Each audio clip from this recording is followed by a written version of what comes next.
Hello everyone! Today we're gonna learn about place of articulation. So in here, I'm gonna describe about the brief description first, and place of articulation itself, and the practices. So first one is, what is place of articulation? Place of articulation referring to the location in the mouth where a sound, usually a consonant, is produced. It's often thought of as the place where there is the most contact between articulators. And here are the various sounds and how each sound is created from different part of mouth. We have bilobials, labiodentals, interdentals, alveolars, palatals, velars, and glottals. The first one we have bilobial. This one is articulate by bringing both lips together. Example: pen, bed, mom. You can see that your lips are going together like pen, bed, mom. And then we have labiodentals, which is articulated by touching the bottom lips to the upper teeth.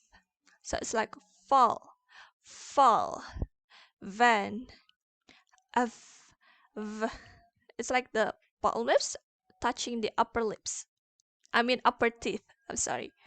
And then we have interdental, which is both spelled t and pronounced by inserting the tip of tongue between teeth.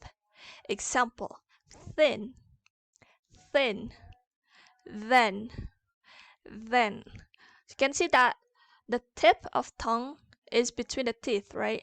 Thin, then. And then we have alveolars, which sounds are pronounced with tongue raised in various ways to the alveolar ridge.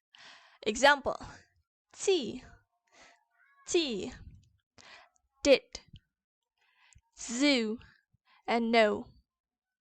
And then we have palatals, which are raised by raising the front part of the tongue to the palate.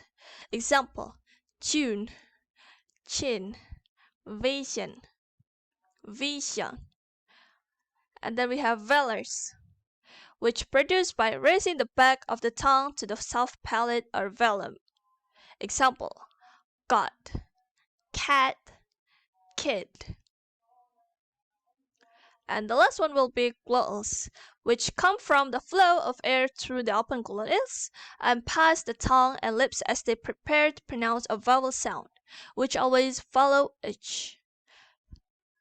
Example: who, and whose. I think that's all from me. And remember, practice makes perfect. Always make sure to check the vibration of each word to help you understand things. Thank you.